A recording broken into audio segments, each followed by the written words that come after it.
Lilith is an extraordinarily controversial figure in Jewish folklore. Although her name does not appear in the creation story of the Torah, she surfaces in several midrashic texts. The symbolism, history, and literature surrounding Lilith are hotly debated among Jewish scholars, feminists, and other intellectuals. There are multiple narratives regarding the origins of Lilith, but the most commonly known story suggests that Lilith was Adam's first wife. So what exactly is the true story about Lilith? If this is your first time watching our video, don't forget to like, subscribe, and hit the notification bell so you won't miss any of our Bible-related content. In the name of the Father, and of the Son, and of the Holy Spirit, I pray that you receive many blessings from God. Amen. Let's begin. Attentive readers of Genesis will notice that chapters 1 and 2 seem to contain two different accounts of the creation of humankind. For many Jews and Christians today, there is no apparent distinction between these two stories. The common explanation is that chapter 2 is merely an elaboration on and a more detailed version of what is mentioned in chapter 1. However, since the early 20th century, biblical scholars have approached this question differently. The documentary hypothesis, which is now a prevailing theory among Old Testament scholars, posits that Moses was not the author of the Pentateuch, or the first 5 books of the Bible. Instead, this hypothesis suggests that the book of Genesis is a composite text, compiled from multiple sources written by various authors at different times and places throughout the ancient Near East. Historically, people did not interpret the stories in this manner. They often created new narratives to fill in the gaps. By the end of the first millennium CE, the legend of Lilith emerged as an explanation for the differences between the two chapters of Genesis. According to an anonymous Jewish text called the Alphabet of Ben Sira, the first woman created in chapter 1 was not Eve but Lilith, a malevolent demon. Eve appears only in chapter 2. The origin of Lilith and how she became regarded as Adam's first demonic wife can be traced back more than 5,000 years to the Sumerian civilization. The Sumerians were the first civilization to establish a long-term settlement in Mesopotamia, located primarily in modern-day Iraq between the Tigris and Euphrates rivers. It is believed that the myth of Lilith originated here. Due to the oral tradition of the Sumerians, we know very little about Lilith because these oral stories were not written down. However, scholars believe that the myth of Lilith initially existed through oral stories, as Lilith or similar creatures played significant roles in later Sumerian texts. The concept of Lilith first appears in Sumerian mythology during the 3rd millennium BCE, where she was part of a group of wind and storm demons known as Lilith. One of the earliest references to Lilith can be found in the ancient Sumerian text called Inana and the Hulapu tree. This story might have been orally transmitted before it was written down around 29002750 BCE. Inana and the Hulapu tree is a narrative about Enki, the Sumerian god of creation, who planted a tree near the banks of the Euphrates River. One day, a powerful south wind uprooted the tree and cast it into the Euphrates River. Inana, the goddess of love, beauty, and sexuality in Sumerian mythology, pulled the tree out of the river and planted it in her sacred garden in the city of Uruk. Inanna tended the tree day and night, wondering when it would grow large enough to provide wood for a throne and a bed. After 10 years, the tree had grown tall and thick, but a serpent immune to enchantments made its nest in the roots of the Hulapu tree. The Anzu bird set its young in the branches, and Lilith, the dark maid, built her house in the trunk. Thus, the mythological figure of Lilith is deeply embedded in ancient narratives, blending themes of chaos, creation, and rebellion, and her story has evolved and been interpreted in various ways over millennia. Her origins and significance have spurred numerous interpretations, making her a complex symbol within Jewish folklore and beyond. Inanna, the young, laughing woman, cried when she saw her sacred tree taken over by these creatures, but they refused to leave. At this point, the great hero Gilgamesh, renowned from the Epic of Gilgamesh, came to her aid. Gilgamesh, donned in his battle armor and wielding a 700-pound bronze axe, slew the serpent, causing the Anzu bird to fly away, and destroyed Lilith's house, forcing her to flee into the desolate wilderness. In this ancient story, Lilith appears as a dark, fearful being, driven from her hiding place.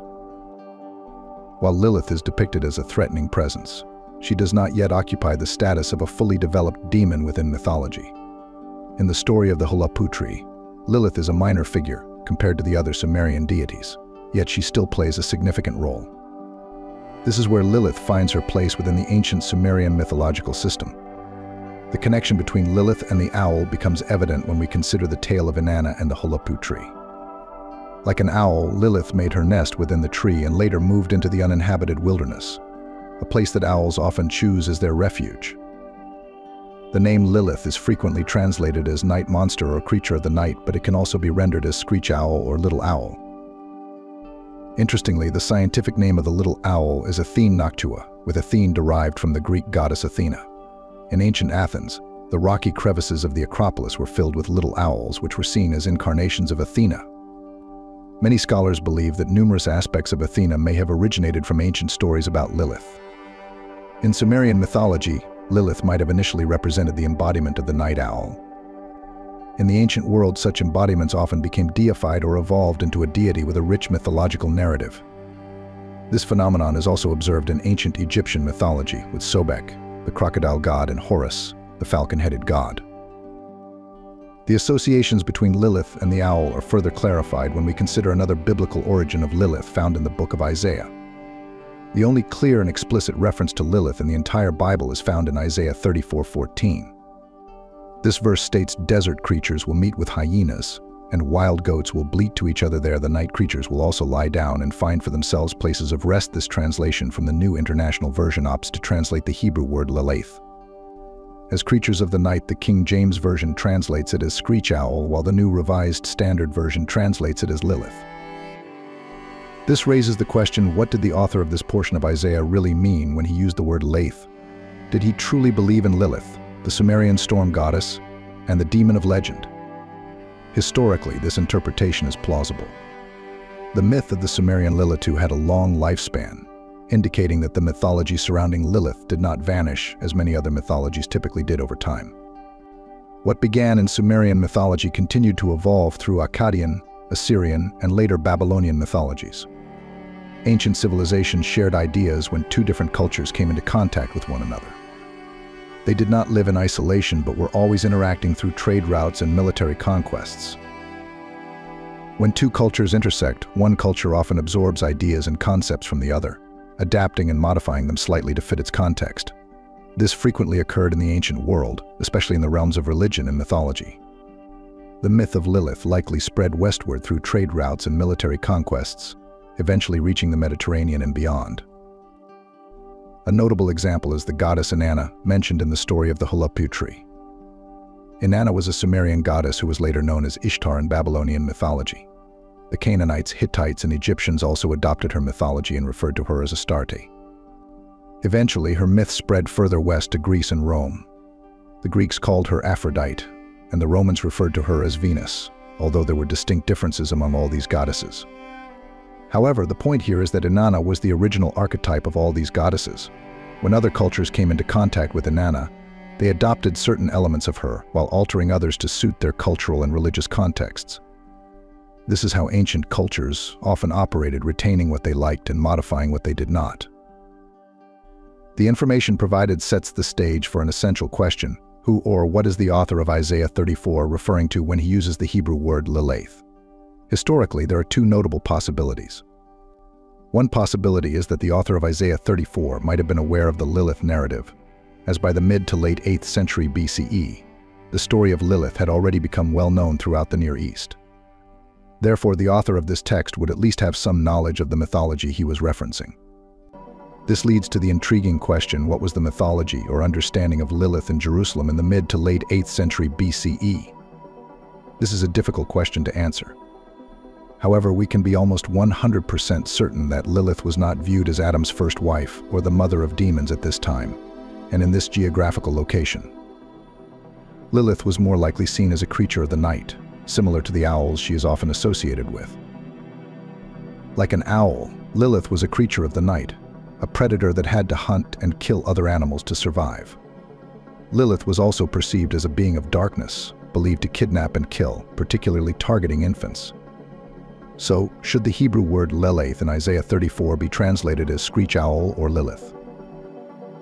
There is another Hebrew word for owl. Based on various analyses, I argue that the correct translation is Lilith, and this is the mythology that the author of Isaiah might have been considering. However, it remains unclear whether the author of Isaiah 34 genuinely believed in this mythology, that is, whether he believed there was a demonic owl-like creature existing in the wilderness, or if he was using it metaphorically to symbolize evil and wickedness. Although we cannot be certain without a time machine, this remains an open question. Another significant source about Lilith can be found in the Song of the Sage, a text discovered among the Dead Sea Scrolls. Here, Lilith is clearly described as a demon. The text states, "I am the master, declaring the grandeur of my beauty to terrify and horrify all spirits of the angels of destruction, and the spirits of the bastards, demons Lilith, howlers and yelpers, and those who strike unexpectedly to lead astray the spirit of understanding." This passage is fascinating because it provides insight into the religious thoughts of a Jewish Essene community living a few decades before the birth of Jesus. The author of this text, whoever they were, had a more developed theology concerning Lilith. Although still associated with owls, since the text mentions those who strike unexpectedly to lead astray like owls more importantly, Lilith seems to be more closely associated with the spirits of destructive angels and demonic forces. The next source we will examine regarding Lilith comes from the Babylonian Talmud. The Talmud is a central text of Rabbinic Judaism, alongside the Hebrew Bible. It consists of two main parts, the Mishnah and the Gemara. The Mishnah is a collection of written texts about the oral Torah, compiled around 200 CE, while the Gemara is a compilation of discussions on Jewish law and the harmonization of biblical and rabbinic law versions, dating from 200 to 500 CE. Lilith makes her first documented appearance on Shabbat 151 BCE in the Mishnah section of the Babylonian Talmud. In this text, Rabbi Hanina warns that one should not sleep alone in a house, as anyone who does so will be seized by the demon spirit Lilith. Here, Lilith is portrayed as a demonic entity that kidnaps individuals, particularly at night, echoing earlier sources where she is depicted as a creature of the night akin to an owl. Further into the Mishnah of the Babylonian Talmud, specifically in Niddah 24b10, Rav Yehuda cites Samuel, who states that if a woman gives birth to a fetus resembling a Lilith, a winged female demon with a human face, then the mother will be considered ritually impure, much like a woman after childbirth. This passage suggests that if a woman gives birth to a winged creature resembling Lilith, it would be regarded as a viable child. Though this may seem peculiar, Lilith here is clearly defined as a winged female demon with a human face. Up to this point, we have explored the origins of Lilith from Sumerian mythology to various Jewish perspectives. Lilith continues to exist in the Mesopotamian region, now known as Iraq. The next source mentioning Lilith comes from a magical incantation bowl discovered in this area, written in Aramaic and dated to the late post-Sassanid period, approximately between 500 and 700 CE. This bowl contains a spell in the form of a divorce decree against evil spirits and demons. On the bowl, Lilith's name appears, alongside a figure named Bagdana, who is considered the king of demons. The incantation bowl is designed to ward off evil spirits and the malevolent Liliths in the name of the Ineffable One, a phrase often referring to God. With this information, we gain a clearer understanding of Lilith's origins and depiction in the ancient world. However, in our next source, we will delve into more mystical and fantastical tales about Lilith, originating from a medieval text titled the Alphabet of Ben Sira, dated between 700 and 1000 CE. This text is where the legend of Lilith reaches its most widespread influence in modern culture, and it is the narrative that many people think of when Lilith is mentioned today. The Alphabet of Ben Sira 23b recounts that after the young son of a king fell ill, Nebuchadnezzar demanded that he be healed, or else he would kill Ben Sira. Ben Sira immediately wrote an amulet with the sacred names and inscribed the angels responsible for healing, along with their images and characteristics. Nebuchadnezzar inquired about these angels, and Ben Sira explained that they were Sinoi, Sansonoi, and Semen Jilov. When God created Adam, he was alone, and God declared that it was not good for man to be alone. Hence he created a woman from the earth, just like Adam, and named her Lilith. Adam and Lilith immediately began to quarrel over who would lie beneath in sexual relations. Lilith declared that she would not lie below, while Adam insisted that he would lie on top because he was superior. Lilith retorted that they were equals because they were both created from the earth, but they could not reach an agreement. In the end, Lilith uttered the ineffable name of God and flew into the air, while Adam stood in prayer before the Creator. This tale illustrates how Lilith, once a relatively obscure figure in early texts, becomes a central character in Jewish folklore. embodying themes of independence, rebellion, and the darker side of feminine mystique. Her story evolves through the ages, from being a mere creature of the night to a symbol of defiance against patriarchal structures. The Lord of the universe granted Adam a woman, but she fled from him. In response, God blessed Adam and sent 3 angels to bring her back. God told Adam that if she agreed to return, all would be well. If not, she would have to endure the death of 100 of her offspring each day. The angels found Lilith in the midst of the sea, a place where Egyptians often drowned. They delivered God's message to her, but Lilith refused to return. The angels warned her that they would cast her into the sea. Lilith screamed that she was created solely to bring sickness to infants. If the infant is male, she has dominion over him for 8 days after birth; if female, for 20 days. Upon hearing this, the angels continued to insist she return, but Lilith swore by the name of the living God that whenever she saw their names or images on an amulet, she would have no power over that child. She also agreed to let 100 of her own children die each day. Consequently, every day, 100 demons are destroyed. To protect infants, the names of these angels were often inscribed on amulets. When Lilith saw the names of the angels on the amulet, she remembered her oath, and the child was spared.